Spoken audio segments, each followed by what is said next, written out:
So in our practice, as you can tell from her presentation, we do a lot of cranial work, a lot of hands-on getting the cranium to move the way it's supposed to, which it's not just a helmet for the brain, but as you probably know, it's a pumping mechanism for cerebrospinal fluid flowing over the brain, down the spinal cord, back up again. And with the issues she talked about, category 2, when all this stuff is tightened down, the pump isn't working the way you want it to. So we do a lot of cranial work, but there are some places that fingers can't fit, and where there's a lot of bones, where your ethmoid, your palatine, portions of your sphenoid and your maxillary, and all this whole facial area, you can only get to so much through the mouth and through the exterior of the skull. So cranial facial release is a technique that we use to access those other structures. What is cranial facial release? It's an endonasal cranial adjusting technique for the sutures of the face and nose. A lot of patients that we see that qualify for this technique are people that have breathing issues, mouth breathing. You know, there's a few reasons for mouth breathing. One of them is you just can't get air through here because the passages are so small, because the bones are collapsed in there, whether it's a developmental issue, whether it's a nutritional issue.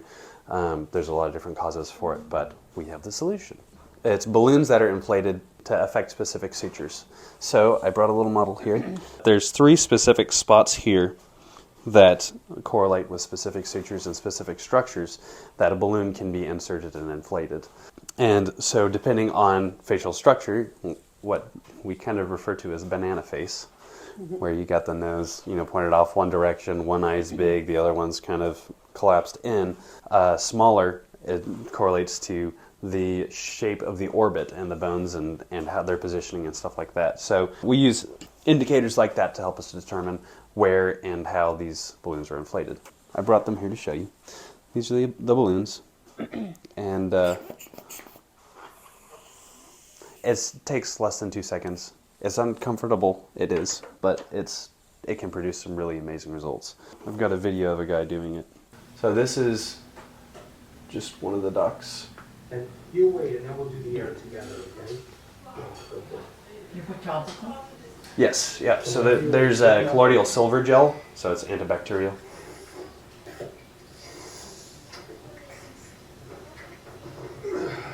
Yeah, a little bit.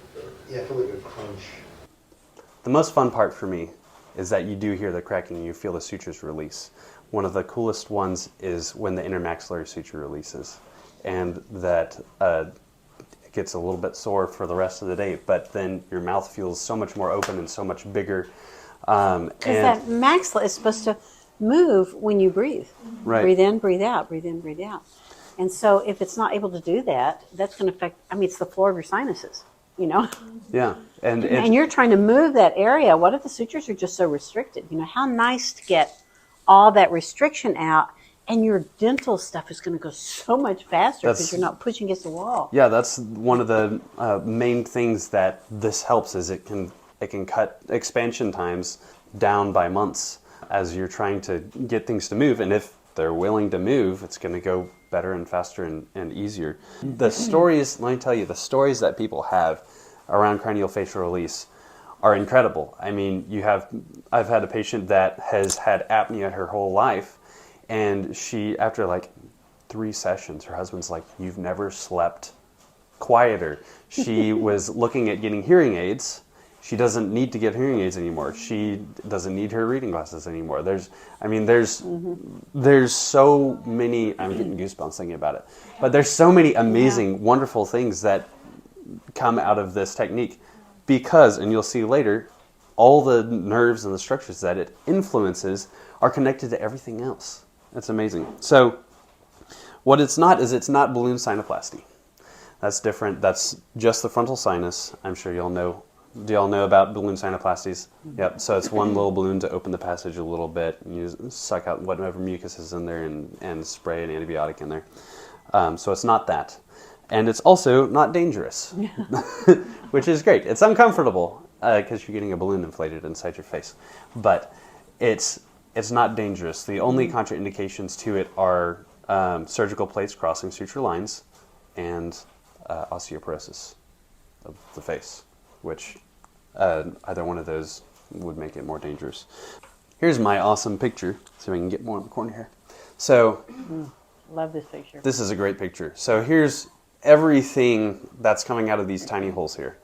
And So this is the lid of your head is taken off. right. Yep. So this right here is taken off, looking down into it. Here's the sella turcica here. Here's all the foramina through which all the cranial nerves, blood vessels, all sorts of these sensitive structures are going through. So you can imagine if there's torque, if CSF isn't able to flow properly, or like in the case of Bell's palsy, when a nerve gets inflamed, swells and cuts itself off, it's a very sensitive region. So if those structures are able to move and function the way they're designed to move, then you're going to see an increase in everything that these things go to. I mean, there's many, many cases of people with Bell's palsy coming out the other side with full function again. Because those are tiny, tiny little holes. And if your cranium is asymmetrical or it's crammed in tight, those holes are really crowded. And you may not think much about it until, like I had this one lady, she's had scoliosis since she was born. She's lucky to be alive. She had a difficult birth. But then as she's gotten older and those cranial nerves are getting pinched now, and she had herpes zoster of the face, shingles. Oh, right, shingles. Shingles. And it took her so long to get over it. It Because took her all like, that was what, so 8 collapsed months? down. The nerves were so compressed. So how nice to treat this early, because you don't know what it's going to prevent later.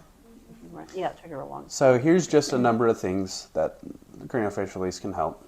Headaches, sinus issues, if we have patients that have had postnasal drip for 7 years, that they wake up every morning gagging on it, and now it's not fully resolved because we think there's still some residual infection in there, but he's not gagging it up every day. It's actually liquid instead of a goop, which is great. Post-concussion disorder is huge. Allowing the cranium to release again. I mean, you get hit in the head, and the head's like, okay, we're going primary protection instead of primary pump.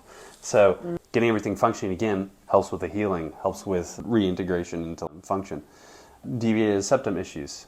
A deviated septum sometimes is not just, unless it's traumatic, it's not just the septum, it's the entire cranium. Like we were saying with scoliosis, it doesn't stop at the top of the spine, continues into the skull, and a lot of times you see that into a deviated septum. There are a lot of cases where a deviated septum has been corrected. This is what makes us different than a lot of other CFR docs out there.